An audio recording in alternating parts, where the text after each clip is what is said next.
bisa dikumpuli pada kesempatan kali ini sesuai dengan kontrak waktu, yaitu materinya adalah tentang kebutuhan dasar ibu bersalin dan bayi baru lahir ya. Sebelum nanti kita mulai ke praktek persalinan dan BBL. Saya share screen dulu.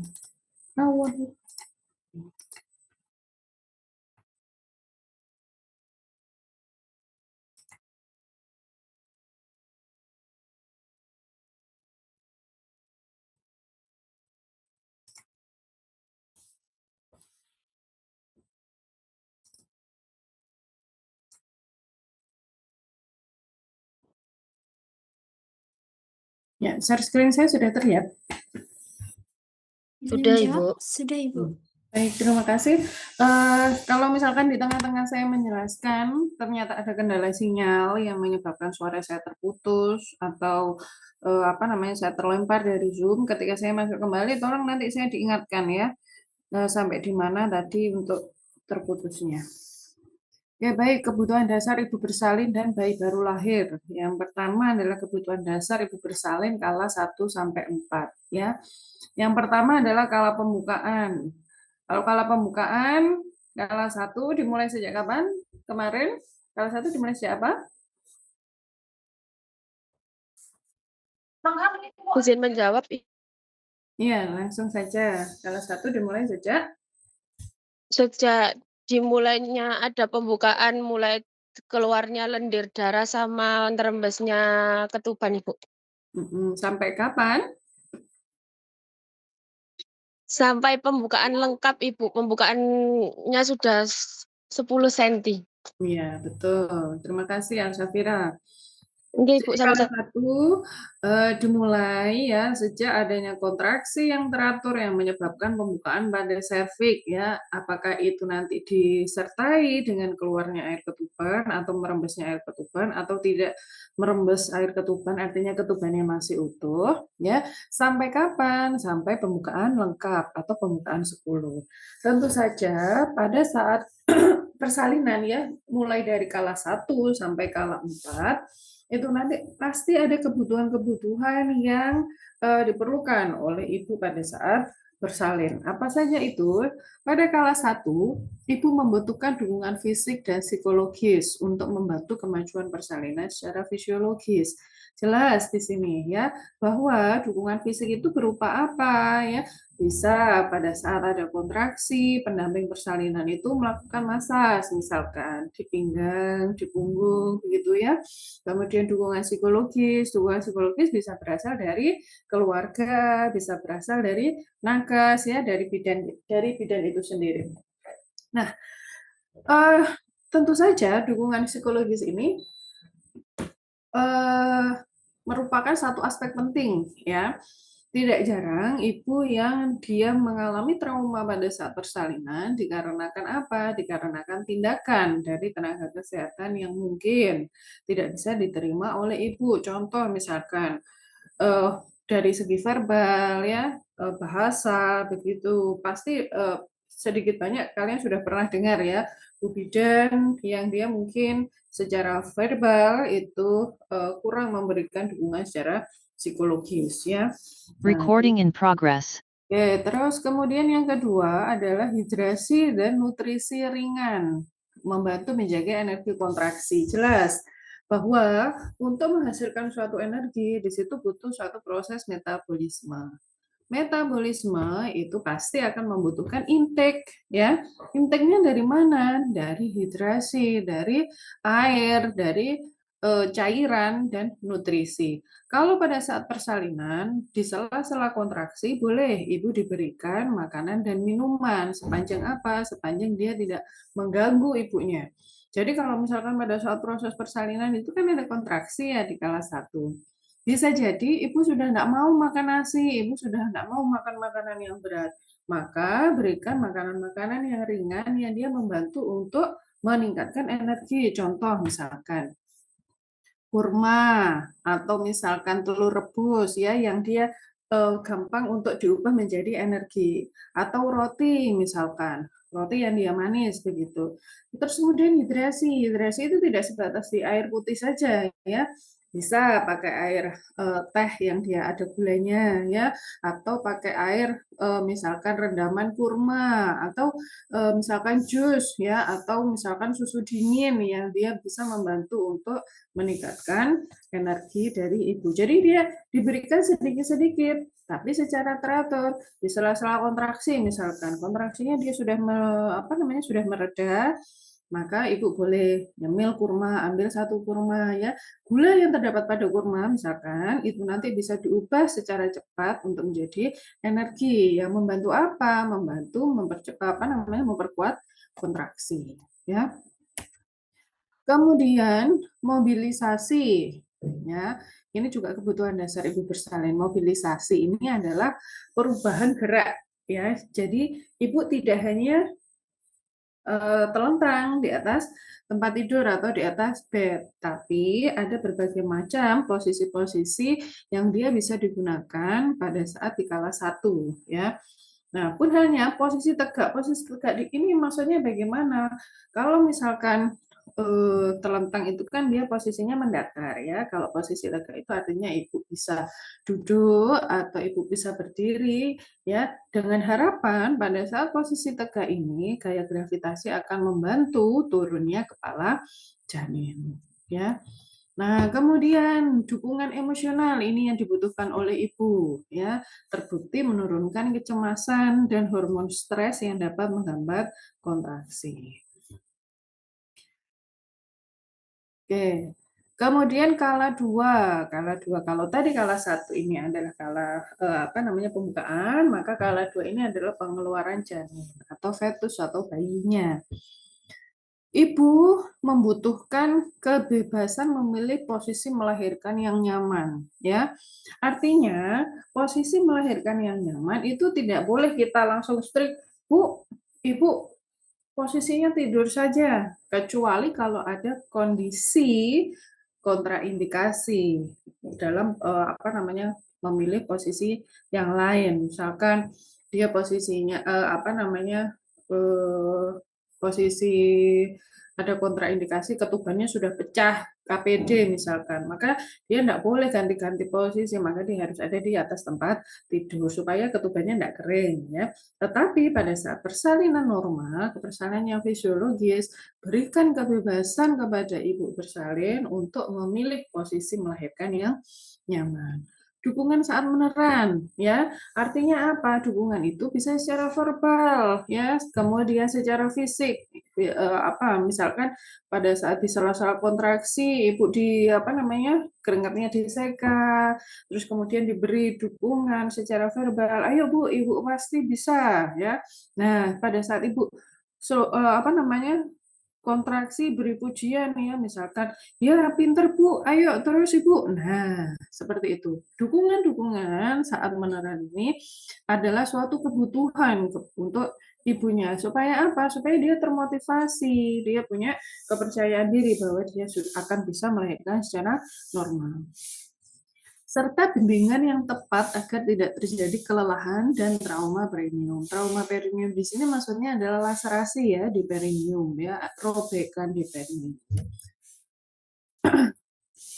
Nah, posisi fisiologis ya ada jongkok, ada lateral, kemudian ada setengah duduk akan membantu memperluas diameter panggul ya. Nah, kalau kalian melihat posisi-posisi ibu melahirkan ya, itu ada banyak, boleh dia posisinya forehand, jadi dia posisinya merangkak, ada yang dia posisinya jongkok ya. Enggak apa-apa, itu akan membantu memperluas diameter panggul. Nah, ini contohnya.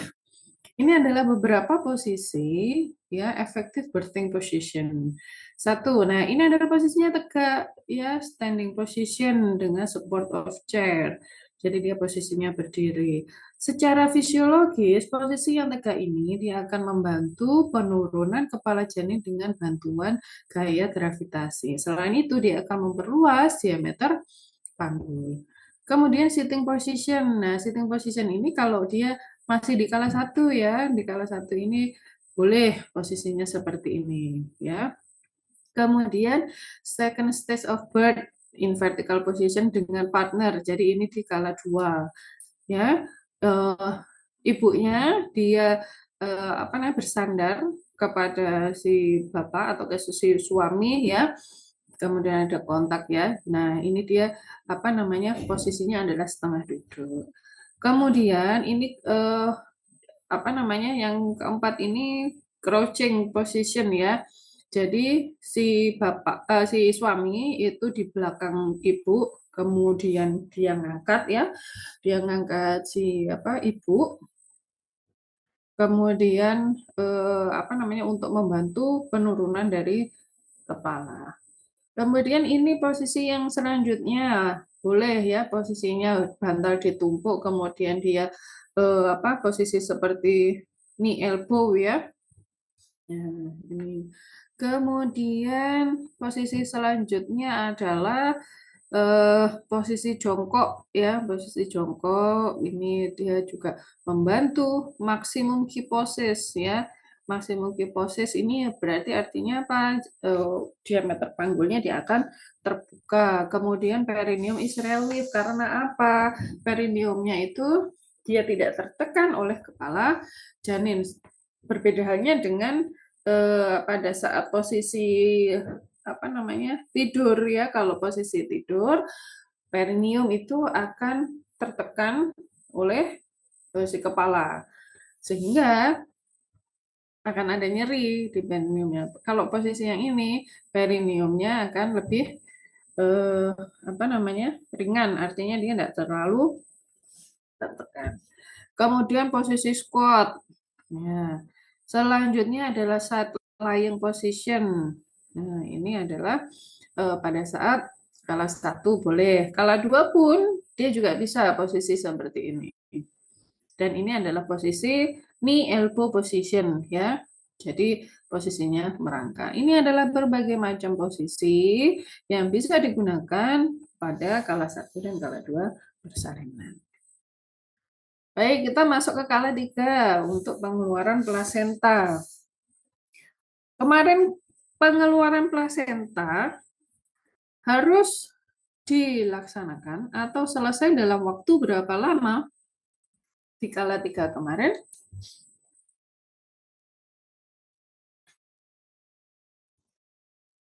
berapa lama kala 3? Izin menjawab 30 menit, Ibu. Iya, baik, betul. Jadi, di kala 3, dia harus selesai, betul sekali ya, dalam waktu 30 menit. Nah, pada kala 3 atau pengeluaran plasenta, apa saja kebutuhan ibu pada saat di kala 3? Yang pertama adalah kebutuhan pencegahan perdarahan postpartum ya.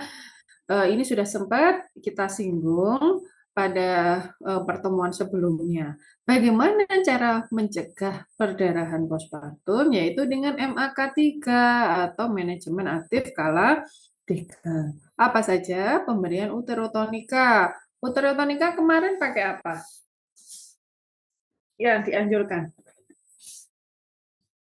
Uterotonika. Pakai Izin menjawab oksitosin. Oksitosin, betul, Agnin. Jadi pemberian uterotonika yaitu pemberian oksitosin dengan dosis 10 international unit secara IM pada sepertiga paha anterolateral. Nah, kemudian yang kedua, manajemen aktif kala 3 adalah tarikan tali pusat terkendali atau PTT, penarikan tali pusat terkendali. Kemudian manajemen aktif kala 3 yang terakhir yaitu masase di uterus, terutama dengan fokus adalah di fundus uterus ya. Kemudian kebutuhan yang lain adalah kontak kulit ke kulit ya, skin to skin dari ibu ke bayi. Selain dia akan membantu kontraksi uterus, dia akan membuat atau membangun bonding attachment dari ibu ke bayi ya. Nah, itu untuk kala 3. Pada kala 4 atau masa 2 jam postpartum, Kala 4 yang perlu diperhatikan adalah kala 4 ini adalah periode kritis. Karena apa? Resiko perdarahan tinggi. Saya sempat sampaikan kemarin ya bahwa dalam waktu 20 menit setelah ada perdarahan aktif, kalau di situ tidak ada penanganan apapun kepada ibu, maka ibu bisa mati, bisa meninggal. Waktunya sangat cepat sekali ya. Ada perdarahan aktif, kita tidak segera melakukan penata laksanaan, maka waktunya kita hanya punya 20 menit sebelum si ibu ini meninggal karena kehabisan darah ya, terutama shock hemoragik ya. Nah, sehingga perlu penanganan khusus di 2 jam postpartum. Apa saja yang dibutuhkan? Yang dibutuhkan adalah observasi ketat terhadap kontraksi uterus dan jumlah perdarahan ya. Jadi begitu plasentanya lahir, ibunya sudah selesai, sudah dikasih sudah bersih ya, diganti baju, pakai jare, terus nah apakah langsung kita selesai begitu saja? Tidak, kita masih punya waktu kritikal 2 jam untuk observasi ketat terhadap kontraksi uterus.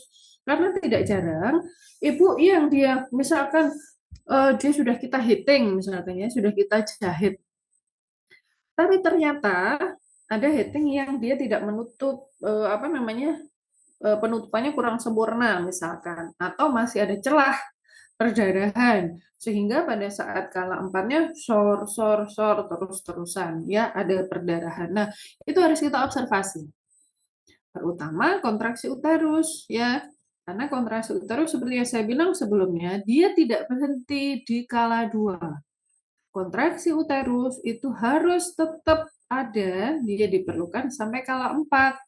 Karena untuk apa? Untuk mencegah perdarahan atau menghentikan perdarahan dari simpul-simpul pembuluh darah yang dia terbuka pada saat plasenta lepas. Ya.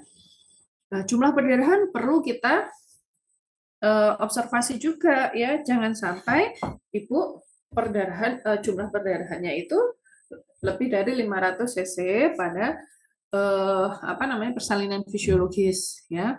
Cut off-nya di situ nilai nilai ambang batasnya untuk persalinan fisiologis atau pervaginal itu dikatakan perdarahan postpartum kalau keseluruhan jumlah darah yang keluar itu lebih dari 500 cc. Serta dukungan menyusui dini untuk merangsang oksitosin alami. Nah, perlu kita tahu bahwa menyusui bayi pada ibu postpartum itu akan merangsang keluarnya oksitosin. Ada 2 hormon yang dia akan rilis ketika seorang ibu itu menyusui bayinya. Yang pertama adalah hormon oksitosin dan yang kedua adalah hormon prolaktin. Nah, oksitosin ini dia akan rilis setelah si anak itu menyusu dari ibunya. Sehingga dengan oksitosin yang rilis secara alami itu tadi akan membantu merangsang adanya kontraksi, ya. Tuh. Nah, oke. Sekarang yang kedua, supporting normal birth atau kehadiran pendamping. Bagaimana kehadiran seorang pendamping itu akan mensupport atau mendukung kelahiran pada persalinan yang normal, ya. Kehadiran pendamping yang dipilih oleh ibu akan memberikan dukungan emosional, ya. Jadi ibunya merasa dia tidak sendiri, gitu ya, meningkatkan rasa aman. Artinya apa? Dia itu rasa aman maksudnya di sini adalah dia punya seseorang kalau misalkan ada sesuatu hal yang ingin dia perlukan. Misalkan, katakanlah yang simpel saja. Ibu pengen minum. Kalau tidak ada pendamping, siapa yang ngambilkan? Ya kan? Ya itu nanti ibu sendiri yang ngambilkan. Padahal dia sendiri sudah struggle dengan adanya kontraksi persalinan. Nah, dengan adanya keluarga, ini nanti akan meningkatkan rasa aman itu. Ya. Atau misalkan ada kejadian, si ibu misalkan kok ini janinnya enggak, gerakannya kok enggak seperti tadi ya. Nah, si ibu enggak perlu repot-repot ke ruang nurse station. Yang bilang kan siapa? Tinggal bilang ke pendamping atau keluarga. Nah, tuh. Terus kemudian kehadiran pendamping ternyata itu menurunkan intervensi medis yang tidak perlu. Karena apa? Karena sebisa mungkin kelahiran itu akan berlangsung secara fisiologis, ya. Nah, penelitian menunjukkan dukungan kontinu atau yang terus-menerus pada saat persalinan akan memperpendek lama persalinan. Ya, karena apa? Ya karena kontraksi dia akan bagus ya, sehingga pembukaannya akan berlangsung secara cepat. Meningkatkan kepuasan dari ibu. Ya, itu. Kemudian yang ketiga, meningkatkan hasil kelahiran atau output-nya melalui promosi dan advokasi. Apa yang bisa kita lakukan sebagai bidan? Bahwa promosi itu bisa dilakukan melalui edukasi persiapan persalinan dan tanda bahaya. Artinya, persiapan persalinan tidak serta-merta pada saat H-1, H-2 persalinan baru siap-siap. Tetapi persiapan persalinan ini dilakukan jauh hari supaya apa? Supaya ketika hari H persalinan ibu itu sudah siap. Siap apa saja? Baik siap perlengkapan, obat-obat surat ya. Terus kemudian persiapan untuk bagaimana nanti dia melahirkan secara alami. Contoh misalkan persiapan ini pernafasan ya, teknik untuk bernafas ya. Ini tidak bisa dilakukan serta-merta H-1, H-2 tidak bisa. Pun hanya dengan misalkan untuk membantu misalkan melenturkan perineum ya, untuk persiapan persalinan. Melenturkan perineum, dia melakukan pijat perineum. Pijat perineum itu tidak H-1 dilakukan, tapi jauh-jauh hari sebelum persalinan ya. Oleh karenanya, promosi ini dilakukan melalui edukasi lewat apa? Lewat kelas ibu hamil ya. Jadi pada saat kelas ibu hamil, ibu itu diajari tanda persalinan itu begini loh Bu. Ada kontraksi ya yang dia datang terus-menerus, kemudian dia secara teratur, tambah lama tambah meningkat. Ada tanda-tanda apa lagi? Keluarnya lendir darah. Ada tanda apa lagi? Keluarnya ketuban yang merembes misalkan.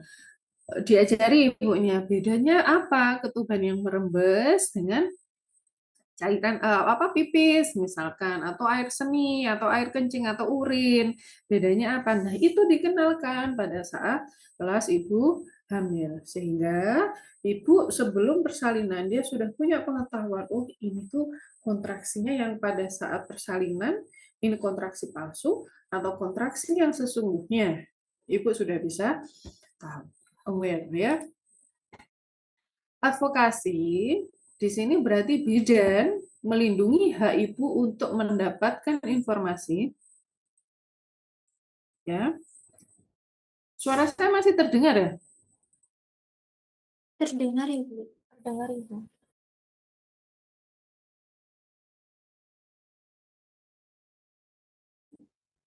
Oh iya. Baik. Kok di saya berhenti nih. Advokasi di sini berarti bidan melindungi hak ibu untuk mendapatkan informasi, ya. Informasi-informasi apa? Yaitu tadi persiapan persalinan, tanda bahaya, ya. Kemudian informasi di mana ibunya bisa melahirkan, surat-suratnya yang dibutuhkan apa saja, kelengkapannya, ya. Kemudian memilih posisi, ya. Tadi pada saat kelas ibu hamil ditunjukkan posisi-posisi pada saat persalinan itu begini loh, Bu. Nah, sehingga sampai menunggu hari H persalinan, ibu itu bisa memilih, enaknya aku nanti pada saat kelas 1 pakai apa ya? Nah, bisa pakai birthing ball, atau bisa pakai gym ball, atau bisa pakai teknik rebozo misalkan. Mungkin sudah disampaikan oleh Bu Ika ya. Macam-macam teknik untuk mengurangi rasa nyeri. Nah, itu nanti edukasi-edukasi yang dia diberikan jauh-jauh hari sebelum sebelum persalinan. Kemudian memberikan persetujuan tindakan medis ya. Tuh. Pendekatan-pendekatan ini baik promosi atau advokasi ini akan meningkatkan pengalaman kelahiran yang positif ya. Oke. Terus kemudian patient safety ini yang penting sekali ya. Patient safety karena pada saat persalinan tidak menutup kemungkinan akan terjadi nosokomial ya, infeksi nosokomial baik dari nakes ke pasien atau pasien ke nakes atau dari pasien ke pasien atau dari pasien lain ke nakes ya. Nah, ini adalah patient safety pada persalinan. Nah, apa saja yang dibutuhkan pada saat patient safety? Pencegahan infeksi ini penting sekali ya. Makanya kenapa kalau misalkan skill ya, kalau skill saya agak rawan soal PI. Karena apa? PI ini dasar. Mana yang digunakan untuk larutan klorin, mana yang digunakan untuk larutan DTT. Larutan klorin diletakkan di mana? Apakah diletakkan di stainless atau di ember yang plastik?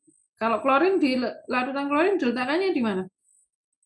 Di ember plastik atau di stainless? Boleh? Izin menjawab di ember plastik, Ibu. Iya, di ember plastik ya, enggak boleh larutan klorin ditaruh di stainless.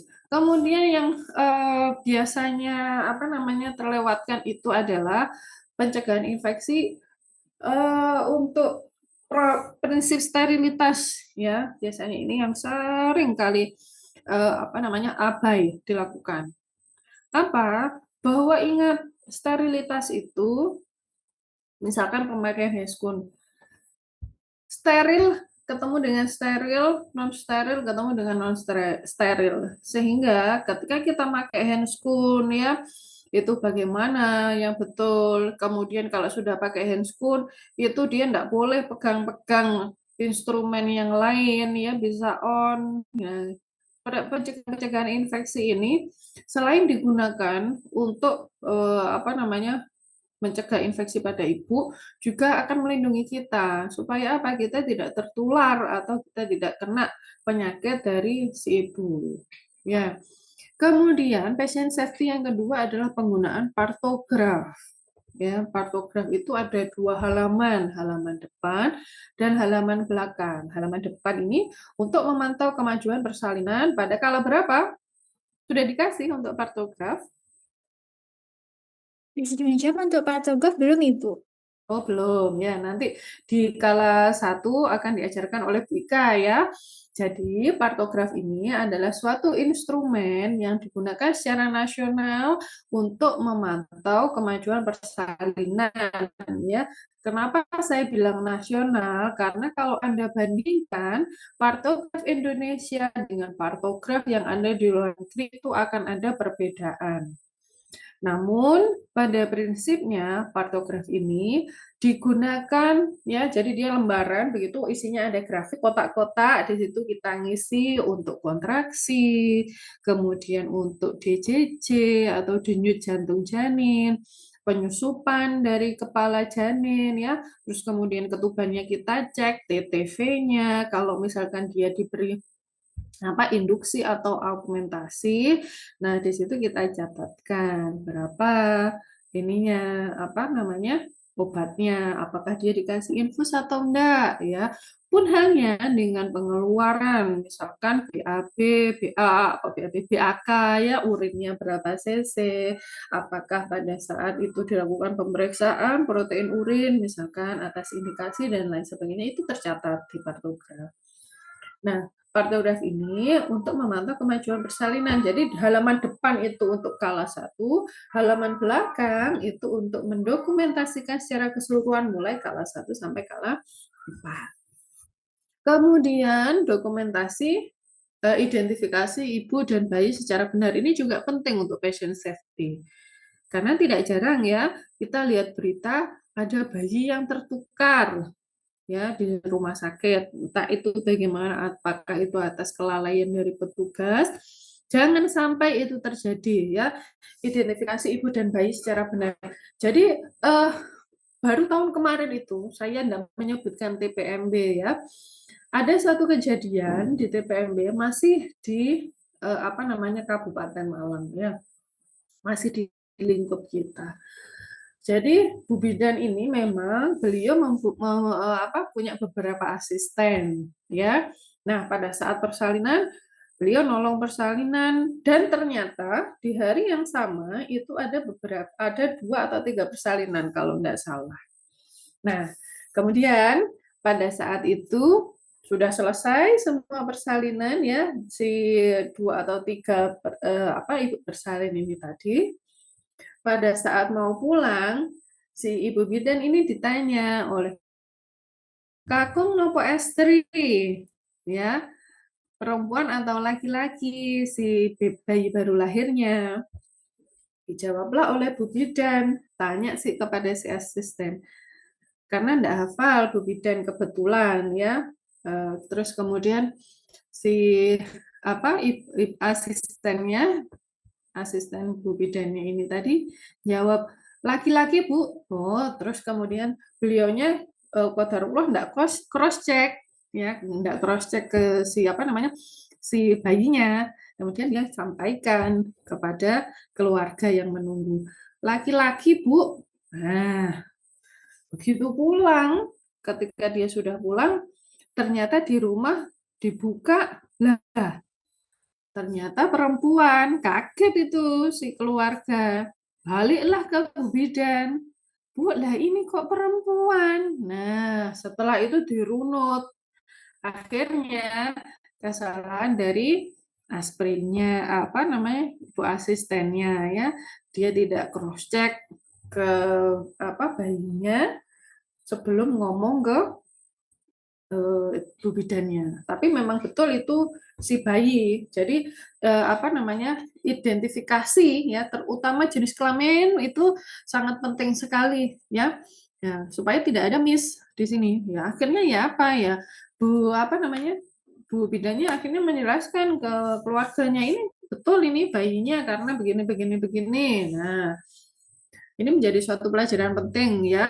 Kalau misalkan ditanya oleh keluarga, selalu cross check dulu ke pasien ya sebelum kita memberikan jawaban. Enggak apa-apa kasih waktu dulu. Bu sebentar ya, saya cek dulu ya supaya enggak salah. Enggak apa-apa itu ya. Tuh. Kemudian dokumentasi secara akurat. Ini adalah infografis bagaimana untuk membuat ya untuk keep yourself ini mengacu ke ibu hamil, ibu bersalinnya ya during childbirth. Plan for your birth with your healthcare team. Jadi ada suatu nanti kalau Anda profesi akan diajarkan suatu birth plan ya. Birth plan ini adalah perencanaan dalam persalinan. Artinya apa? Sejak hamil sudah direncanakan. Mau bersalin di mana, didampingi oleh siapa, naik kendaraannya apa, tabungannya atau uangnya itu nanti pakai apa untuk biaya persalinannya, ya. Terus kemudian perlengkapan persalinannya nanti bagaimana, itu adalah birth plan, ya, dan lain sebagainya. Kemudian yang kedua, adopt a healthy lifestyle. Healthy lifestyle itu maksudnya bagaimana? Dari nutrisi, gaya hidup, aktivitas, ya, pola kegiatan sehari-hari, dan lain sebagainya. Kemudian, attend all appointment for you and your baby during pregnancy and after childbirth. Jadi artinya apa? Rajin kontrol di sini. Kalau Bu Bidan sudah bilang, Bu, nanti 1 bulan lagi kontrol, ya Bu, 1 bulan lagi nanti waktunya untuk cek lab, ya diikuti di situ supaya apa? Ada deteksi dini terhadap komplikasi, ya. Kemudian ask question and raise concern about you and your baby. Artinya apa? Menaruh perhatian lebih dengan apa? Dengan bertanya ke Bu Bidan, kemudian ke dokter ya, atau ke siapapun nakes yang ditemui. Take care of your mental well-being. Nah, ini juga penting. Bahwa apa? Bahwa psikologis ibu itu nanti pasti akan ada perubahan. Karena apa? Karena selama hamil ada perubahan hormonal. Perubahan hormonal itu sedikit banyak pasti akan mempengaruhi psikologis atau suasana hati dari ibu. Mood swing, ya. Kadang dengan adanya apa namanya perubahan hormon, jangankan ibu hamil, kalian aja kalau ada perubahan hormon pada saat menstruasi akan mengalami juga ya PMS, mau marah-marah ya dan lain sebagainya, itu nanti juga itu karena perubahan hormonal. Nah, pun hanya dengan ibu hamil dan ibu bersalin, sehingga penting bagi ibu hamil untuk menjaga mental well-being. Kemudian find out when to seek immediate medical care. Jadi jadi tadi kan ada edukasi tentang tanda-tanda bahaya, ya kan? Nah, kalau ibu hamil ini atau ibu bersalin ini menemui tanda-tanda bahaya, maka harus segera diperiksakan ke bidan atau ke nakes yang lain ya, bisa ke klinik, bisa ke rumah bersalin, dan lain sebagainya. Ya. Selanjutnya adalah asuhan sayang ibu dan pelayanan yang responsif. Nah, atau safe motherhood, sayang ibu ya.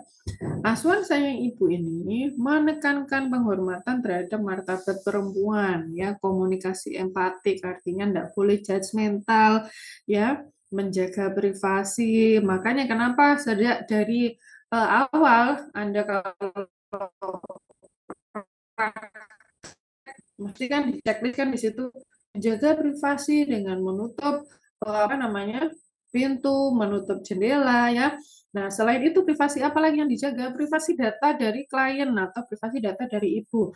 Kalau misalkan ibu dia ada keadaan tertentu, misalkan tensinya naik atau misalkan dia butuh dirujuk karena kena DM misalkan seperti yang dibahas kelas kemarin ya. Nah, maka ini menjadi suatu privasi data dari klien, tidak boleh kita sembarangan menyebarkan ke orang lain. Contoh misalkan anak ibu datang periksa, wah ibunya normal ini gula darahnya, enggak kayak ibu yang kemarin. Ibu kemarin gula darahnya sampai 300 misalkan. Nah, dengan menyebarkan data itu tidak boleh dilakukan, bukan merupakan asuhan sayang ibu ya.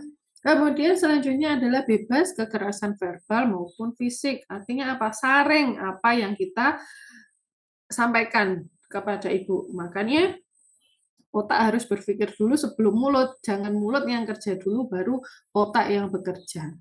Ya. Nah, self motherhood yang lain itu apa? Eating nutritious food, kemudian learning about birth safety, getting proper delivery assistance, ensuring proper access to prenatal dan postpartum care. Ini adalah asuhan-asuhan sayang ibu. Pelayanan responsif berarti tenaga kesehatan peka terhadap kebutuhan budaya dan psikologis ibu. Artinya apa? Ada budaya-budaya yang kita boleh kasih ibu untuk melakukan, ada budaya-budaya yang kita harus strict, tidak boleh dilakukan. Contoh, ibu punya budaya untuk neloni atau peringatan 3 bulan kehamilan, peringatan mitoni, peringatan 7 bulan kehamilan. Selama mengganggu dari kehamilan, maka boleh kita dukung. Oh, enggak apa-apa Bu, neloni, mitoni, itu enggak apa-apa. Namun ketika suatu budaya itu akan merugikan kepada ibu, maka kita harus strict, jelas memberikan batasan, tidak boleh dilakukan. Contoh, pijat oyok. Pada beberapa daerah, pijat oyok itu masih dilakukan. Pijat oyok itu apa? Jadi si perut ibunya itu dipijat oleh tukang pijat. Untuk apa? Katanya bisa membantu memposisikan bayi. Entah itu misalkan posisinya dia oblik, kemudian dibuat dibuat lurus misalkan. Nah, itu dia enggak boleh.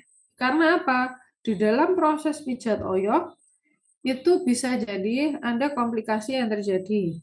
Contoh, misalkan lilitan tali pusat.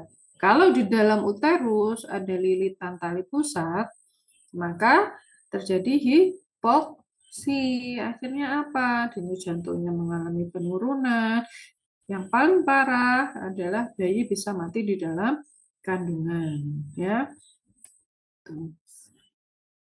Oke, selanjutnya mempertahankan kenyamanan dan manajemen nyeri. Nah, untuk manajemen nyeri, karena nyeri persalinan ini kan sifatnya fisiologis. Artinya dia ini sifatnya normal. Kenapa? Ya, kenapa ada nyeri? Ya, karena pada saat proses penurunan kepala itu nanti pasti akan ada banyak saraf yang tertekan, kemudian pembukaan serviks itu nanti ya, sehingga otot-otot yang dia menegang ini akan merangsang impuls saraf untuk mengirimkan pesan saraf ke otak ya. Pesan saraf berupa apa? Berupa ada nyeri di situ ya. Bayangkan aja serviks yang awalnya dia menutup ya, seperti bibir tertutup, kemudian dilewati kepala janin ya sampai pembukaan lengkap, pasti di situ akan ada impuls-impuls saraf yang tertekan sehingga ada rasa nyeri. Nyeri persalinan ini sifatnya fisiologis, namun perlu dikelola agar ibu tetap kooperatif dan tidak mengalami stres berlebihan. Karena apa? Karena ambang batas nyeri ibu itu akan berbeda dari ibu yang satu ke ibu yang lain, ya. Nah, ada beberapa manajemen nyeri pada saat persalinan, ya. Ada manajemen nyeri yang non medical, artinya apa? Dia tidak memberikan obat-obatan, tidak memberikan intervensi secara farmakologis. Dan ada yang medical pain relief atau yang memberikan obat-obatan secara farmakologis.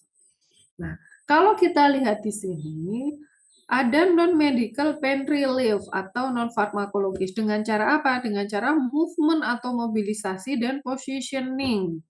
Jadi pada ibu ya, tadi selain yang saya sampaikan di slide sebelumnya, lihat di sini ada standing and swaying, ada banyak posisi tambahan ya, rocking, ini kalau pakai birthing atau gimbal, kneeling, lying on your side, sama ini hands and knees ya, atau posisi merangkak, squat ya, leaning forward. Nah, ini adalah posisi-posisi untuk mengurangi nyeri pada saat persalinan.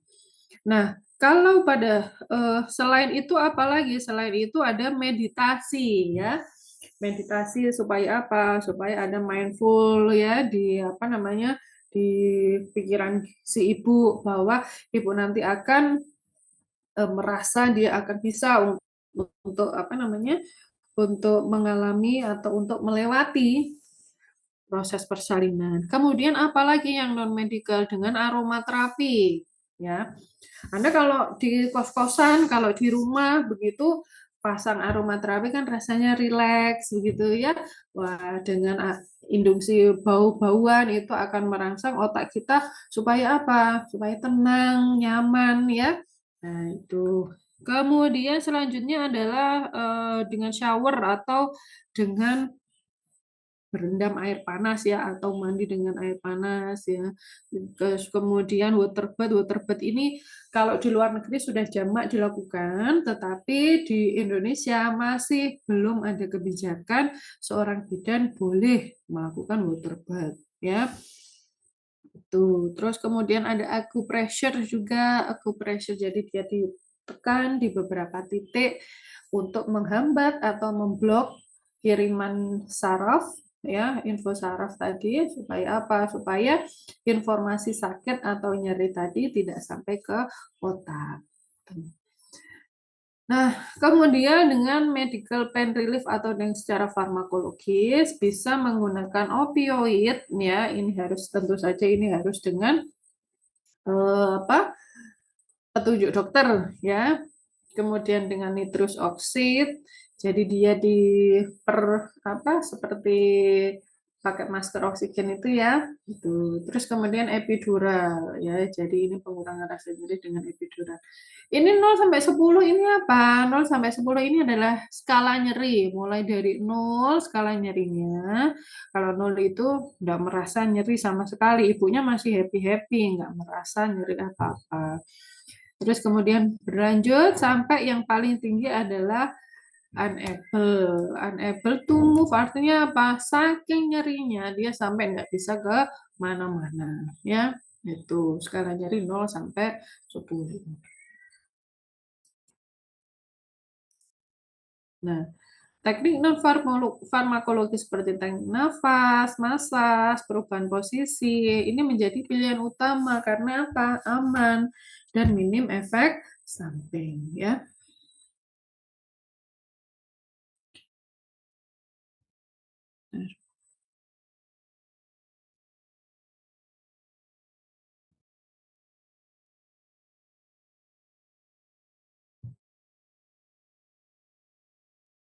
Kemudian, nah ini adalah contoh-contoh tadi ya. Nah ini dia rebozo. Rebozo itu yang nomor 5 ya.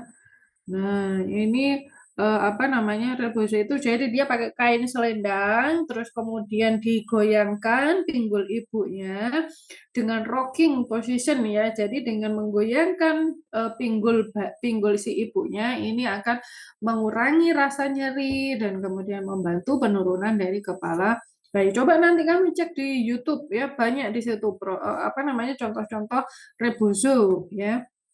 Dan itu bisa diaplikasikan karena sudah terbukti itu akan mengurangi rasa nyeri dan mempercepat skala 1. Selanjutnya komunikasi, edukasi, konseling ibu bersalin. Ya.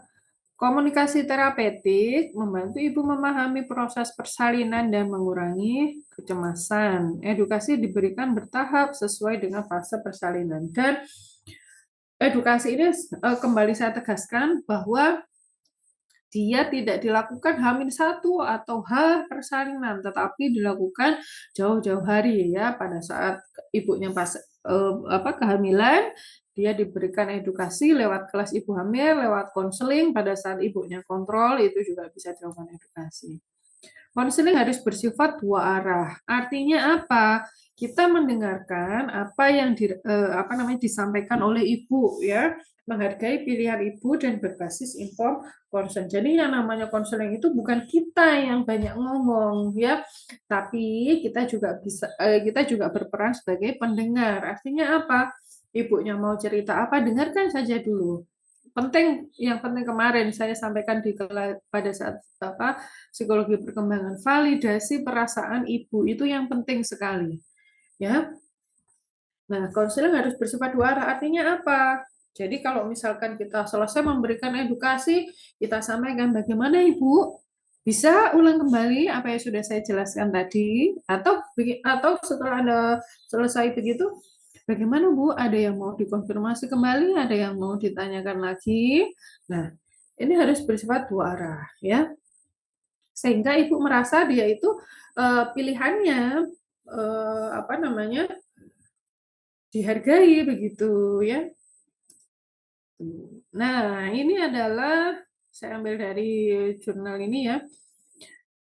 Elemen-elemen utama pada asuhan yang berkontribusi pada pengalaman bersalin yang positif ya, artinya dia merasa senang pada pengalamannya begitu ya. Apa saja itu? Yaitu quality relationship with clinician ya, atau quality of care-nya, kualitas asuhannya, choice and control and emotional safety. Choice and control-nya apa di situ? Woman attribute ini tadi ya, kemudian emotional safety-nya, apakah dia distress atau Word-nya nggak di-stress ya. Jadi quality of care itu dipengaruhi oleh 3. Support atau dukungan, decision making atau pembuatan keputusan, dan communication. Jadi di dalam 3 elemen ini seorang bidan ini harus menguasai semuanya. Artinya apa? Bu bidan itu harus bisa mensupport ya. Terus kemudian dalam decision making tidak tidak apa namanya? Tidak langsung strict ibu harus begini tidak ya. Kemudian komunikasinya dengan komunikasi terapeutik ya itu tadi. Nah, kemudian yang selanjutnya stres ini ya, stres ini dia apakah ibunya pada saat bersalin itu nggak di-stres ya, atau seneng-seneng, happy-happy aja melalui proses persalinan, atau memandang persalinan itu sebentar ya.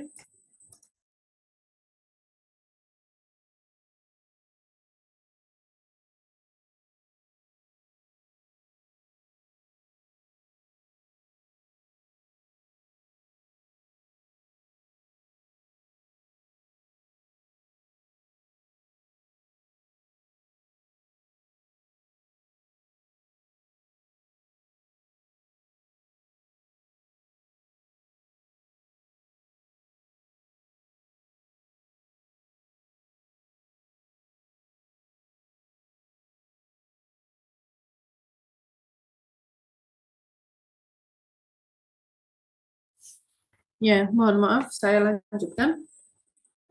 Dan yang ketiga adalah emotional safety-nya. Artinya apa? Apakah ibunya ini cemas atau masih dalam satu keadaan yang dia bisa terkontrol, ya.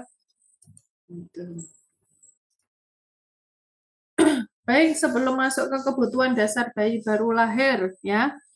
Ada yang mau dikonfirmasi atau diklarifikasi atau ada yang mau ditanyakan yang belum jelas dari apa yang sudah saya sampaikan tadi untuk kebutuhan dasar ibu bersalin? Silakan, saya beri kesempatan untuk bertanya terlebih dahulu.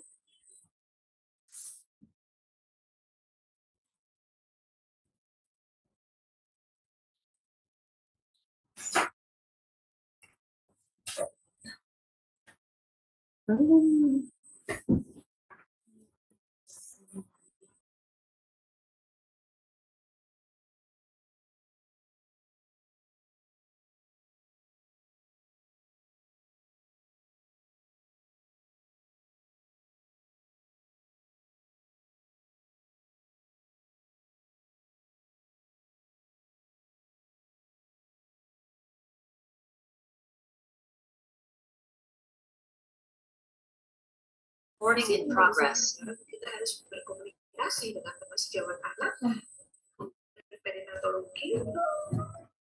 Berapa sih usia yang sangat di bawah? Silakan, apakah ada yang ingin ditanyakan?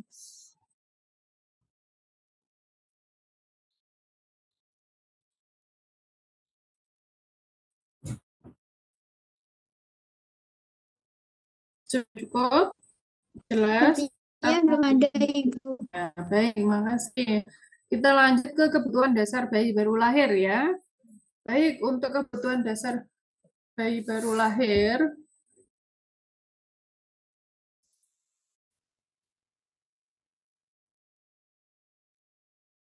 nah, yang pertama adalah kebutuhan minum. Ya, minum di sini didapat dari mana?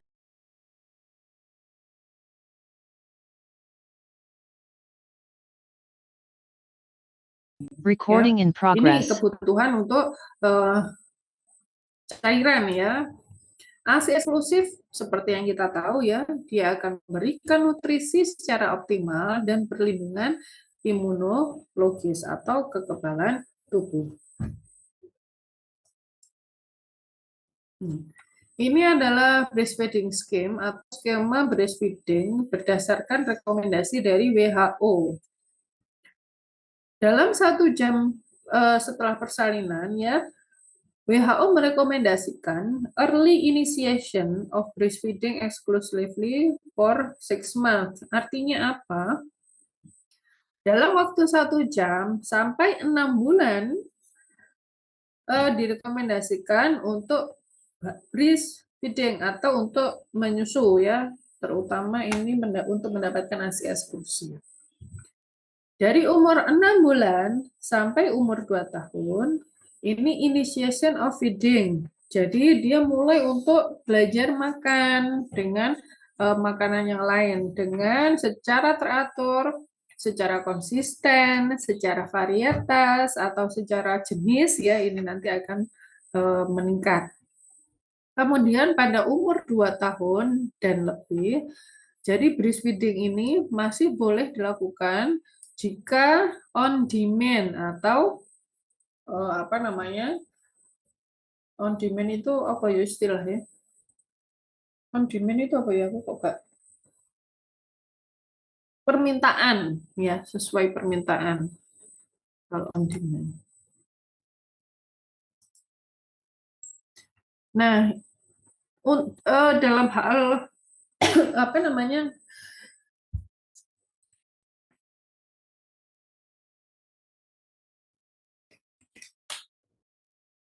Dalam hal kekebalan tubuh,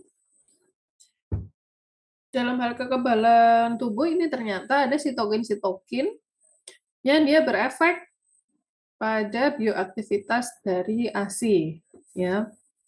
Jadi di apa namanya bioactivity dari human milk ini ada sitokin IL-2, IL-6, IL-8, IL-10, TGF-beta 1, TGF-beta 2 yang dia semuanya ini akan berefek pada kekebalan tubuh dari bayi. Ya, ini di luar IgA ya yang dia ada pada ASI ya. Nah, ternyata lipid atau lemak pada ASI ini akan berefek pada bayinya. Apa saja? Ada lipid metabolisme, berefek pada komposisi membran dan fungsinya, ada prekursor, kemudian lipid soluble, vitamin karier ya, berefek pada development atau pengembangan sistem susunan saraf pusat, berefek pada pertumbuhan dari bayi, berefek pada digestion atau pada pencernaan. Karena apa? Di situ di usus ya, itu tadi pasti ada mikrobiom atau apa namanya mikrobiota. Kemudian ada regulasi inflamasi pada gut atau pada usus ya. Ini semuanya berefek pada ada efek dari ASI-nya. Oleh karenanya kenapa pada bayi-bayi yang dia mendapatkan susu formula ada kecenderungan untuk apa namanya diare begitu ya, karena memang secara mikrobiota itu nanti akan berbeda antara ASI dengan susu formula ya. Tuh. Nah, ini adalah summary dari impact mineral pada ASI ya. Ada iron atau zat besi, zinc, kalsium, koper atau tembaga, fosfor, selenium, magnesium, dan iodin dan lain sebagainya. Ini adalah fungsi-fungsi, kemudian levelnya pada breast milk ini apa yang tertinggi ya, contohnya iron atau zat besi. Ternyata pada breast milk zat besi itu paling tinggi ada di kolostrum. Artinya apa? ASI yang baru keluar dari apa namanya dari si ibu itu nanti paling banyak ada mineral ironnya. Untuk apa? Untuk metabolic proses, ada oxygen transportation, karena iron ini kan dia akan berikatan dengan hem atau ya, jadi membentuk apa oksihemoglobin. Kemudian selanjutnya adalah kebutuhan pencegahan infeksi ya pada bayi baru lahir. Pencegahan infeksi ini dilakukan melalui praktek bersih dan steril ya. Kemudian cuci tangan serta perawatan tali pusat dia cukup dijaga supaya kering saja. Artinya pada perawatan tali pusat, ya enggak boleh dikasih betadin, enggak boleh dikasih alkohol, enggak boleh dikasih ramuan daun-daunan, itu enggak boleh ya dikasih apa itu larutan safflon dan lain sebagainya, itu enggak boleh. Cukup dijaga supaya dia kering saja. Jadi setiap pagi sore habis mandi itu kain kasanya sebagai penutup diganti, itu saja untuk perawatan. Bayi baru lahir sangat rentan terhadap infeksi karena sistem imun belum matang, ya. Ini adalah WHO Six Clean of Clean and Safe Food Practice, ya.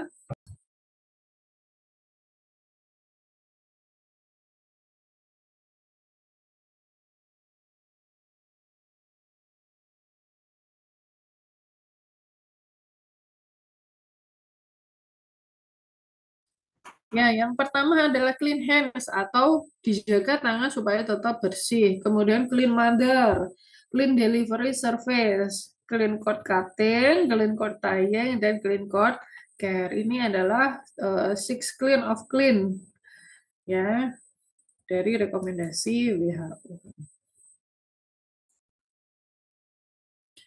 Ini adalah intervensi kunci untuk prevention atau untuk mencegah dari infeksi di tempat pelayanan kesehatan, ya, misalkan di rumah sakit atau HAI itu Healthcare Associated Infection.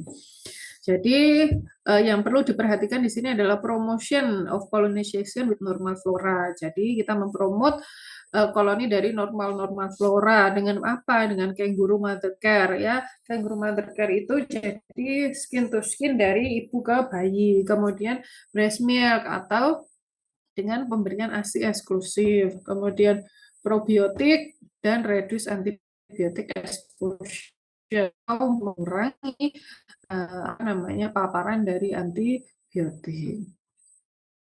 Ya.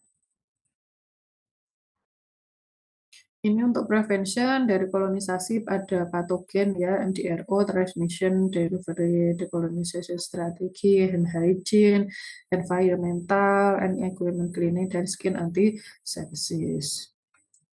Kalau ini yang ada di rumah sakit, ya, surveillance HI, feedback, dan education. Oke, selanjutnya yang ketiga adalah kebutuhan pencegahan perdarahan. Ini yang penting juga, ya, vitamin K. Vitamin K ini diberikan untuk mencegah perdarahan akibat defisiensi vitamin K atau yang dinamakan vitamin K deficiency bleeding, atau kalian kalau mau cari di Google itu VKDB. Karena kenapa? Bayi yang baru lahir ini memiliki cadangan vitamin K yang rendah, sehingga harus dibantu untuk pemberian vitamin K. Vitamin K ini diberikan pada BBL sampai usia 2 minggu. Cara pemberiannya ada 2, yaitu penyuntikan di otot atau secara IM, dosis tunggal 1 mg pada bayi baru lahir.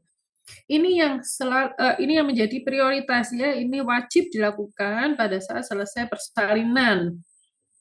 Kemudian yang kedua, diminum oral, ya, dosis tunggal 2 mg diberikan 3 kali, yaitu saat bayi baru lahir, umur 3-7 hari, dan umur 4-8 minggu.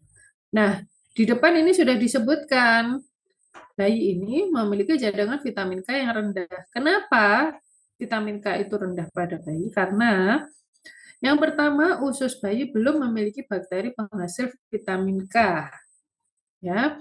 Yang kedua, asupan vitamin K dari plasenta ini terbatas, dan yang ketiga, kandungan vitamin K pada ASI ini sangat sedikit.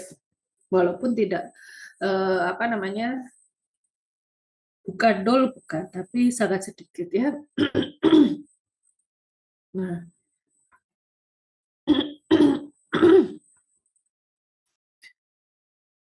Nah, ini ada untuk grafis, ya, untuk pemberian vitamin K. Yang perlu diingat ini, cek, ya, right, dosisnya tepat, rutenya tepat, waktunya tepat, terus person atau individualnya siapa sasarannya itu tepat, medication-nya tepat, efek dari expiration date-nya ini harus tahu, ya, supaya tahu atau enggak, dan right documentation ini menjadi pengingat ya, terutama ini untuk patient safety-nya juga. Nah, sebenarnya untuk pemberian vitamin K itu kan dihitung berdasarkan berat badan ya. 1 kilo itu dosisnya 0,4. Sehingga pada bayi-bayi yang normal lebih dari 2,5 kilo ya, BBL yang normal itu 2,5 kilo sampai 4 kilo atau 2.500 sampai 4.000 gram. Itu yang dinamakan berat badan lahir normal ya.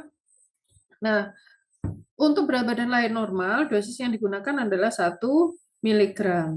Dan volume injeksi atau volume si obat yang diberikan itu adalah 0,1 mili ya. Pakai vitamin K, ini pakai Pito. Kalau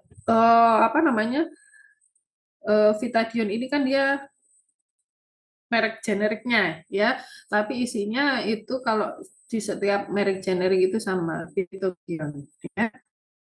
Nah, ada 2 cara wajib untuk BBL ya di Indonesia itu adalah dengan secara IM. Suara saya masih terdengar kah? Menjawab masih, Terdengar, Ibu. Ibu. Ya, masih ya. Baik, saya lanjutkan. Nah, ini nice to know aja ya. Perbedaan mekanistik antara vitamin K yang diberikan secara IM dan secara oral ya. Kalau secara IM ini single dose, kemudian secara muscle depot formation dan absorpsinya atau penyerapannya ya secara independen di intestinal atau di usus dan di fungsi hati. Nah, kalau oral vitamin K atau diberikan secara minum ini harus repeated ya karena dia tidak secara langsung secara masuk ke dalam jaringan ya. Nah, itu. Nah, ini adalah rekomendasi WHO ya, all newborn atau seluruh bayi baru lahir harus diberikan 1 mg vitamin K secara intramuskuler atau IM setelah bayi baru lahir pada saat 1 jam pertama during which selama bayi ini skin to skin kontak dengan ibu dan breastfeeding should be initiated atau IMD. Ini adalah strong recommendation atau rekomendasi kuat dan ini dilakukan, diimplementasikan di Indonesia kalau Anda belajar APN nanti ya pada saat demo APN asuhan persalinan normal, vitamin K itu masuk di dalam langkah APN. Terus ada imunisasi HB0 ya, ini bentukannya. Vaksin hepatitis B dosis pertama diberikan dalam 24 jam pasca kelahiran untuk mencegah transmisi vertikal dari ibu ke bayi dan melindungi dari infeksi kronis akibat virus hepatitis.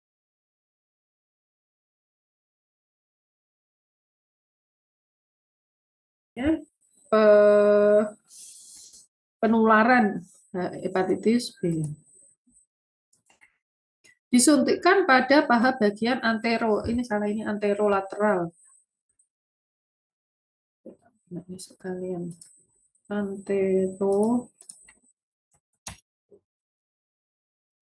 anterolateral atau di otot hiatus lateralis. Idealnya diberikan dalam waktu 24 jam setelah lahir. Namun jika terlewat masih bisa diberikan hingga usia 7 hari. Jadi misalkan pas si bayi si ibu partes begitu ternyata vaksinnya habis, maka pada saat dia 24 jam pertama belum bisa diberikan, maka dalam waktu 7 hari itu masih bisa atau masih boleh diberikan untuk vaksin hepatitis B0 ya, HB0. Ya, ini jadi rekomendasinya 1 mililiter ya. Jadi kecil gitu bentukannya.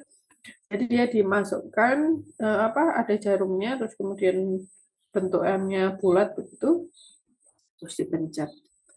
Ya, jadi nanti kita pas demo akan melihat bagaimana untuk memberikan vaksin hepatitis B.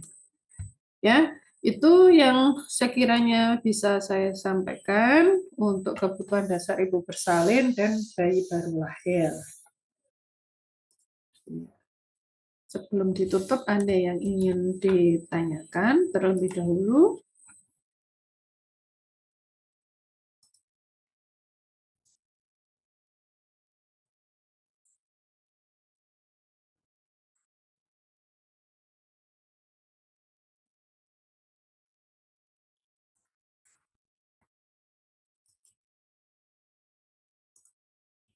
Ada yang mau ditanyakan?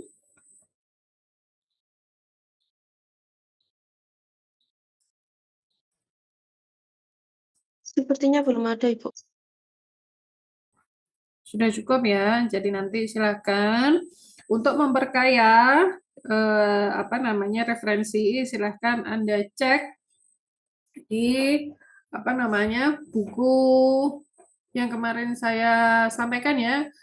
WHO ya, rekomendasi dari WHO, atau kalau misalkan Anda main ke Wiles atau cari-cari di Shopee begitu ya, itu ada buku untuk asuhan persalinan normal terbitan JNPK-KR ya. Nah, itu yang menjadi acuan untuk asuhan persalinan normal. Nah, silahkan nanti sambil dibaca-baca, di check out di Wiles itu buahnya itu di Wiles itu untuk buku asuhan persalinan normal warnanya hijau gitu. Ya, silahkan Anda cari edisi yang terbaru ya. Baik, demikian yang bisa saya sampaikan hari ini. Terima kasih untuk waktunya. Saya akhiri, semoga apa yang kita pelajari hari ini bermanfaat. Wabillahi taufiq wal hidayah. Ihdinas siratal mustaqim. Wassalamualaikum warahmatullahi wabarakatuh. Selamat Recording pagi. stopped. Waalaikumsalam Waalaikumsalam warahmatullahi wabarakatuh.